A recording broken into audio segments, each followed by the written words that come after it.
Great to have you with us here on Game Day Live on Fox Sports News this morning. Time to talk boxing with Paul Upham. Paul, Jeff Horn, we showed it live here on Fox Sports News this morning from Las Vegas. The second attempt at the scales, and everyone went, oh no, what's happening here? Take us through what happened. Well, he was a little bit over the scales, but sometimes the commissions won't let you do a test weigh-in. Some fighters like to try and do a weigh-in the day before on the actual scales, because I'm sure all scales are a little bit different. But mine always show me that I'm about 5 kilos more than I think. So I'm not worried about this at all. To me, it's actually a positive because it shows you how big Jeff Horn is. I actually think Jeff Horn's starting to struggle at the 30 years of age to make the welterweight limit.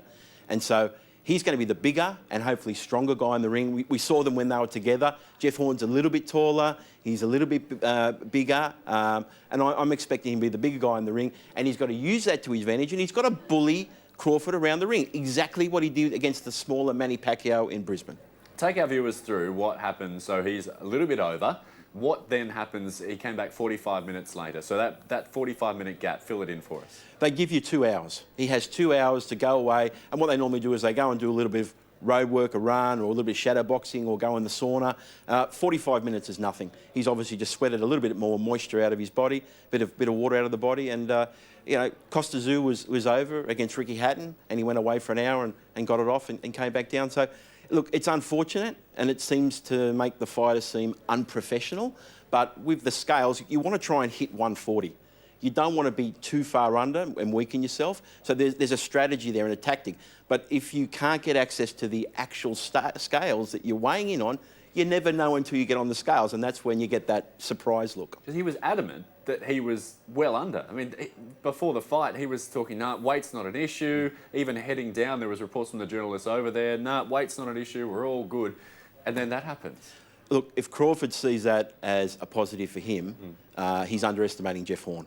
But like I said, I think the size difference in the fighters is one of Jeff's advantages going into this fight. So I'm not concerned about this whatsoever. For those who don't know much about Terence Crawford, take us through his story and his strengths and weaknesses. Look, he missed out on the 2008 Olympics, but since then he's been undefeated as a professional. 32 wins, no losses, 23 knockouts. He won a world title at lightweight. He moved up to super lightweight. He won the 4 world titles at super lightweight. And just to put that into context, the last undisputed champion at super lightweight was Costa Zoo from 2001 to 2005 in the same arena, the MGM Grand we're going to see tomorrow. Costa knocked out Zabju to become undisputed world champion. He became undisputed world champion, Terence Crawford, last year, and now he's moving up in weight to challenge Jeff Horn. This is his first ever fight at welterweight.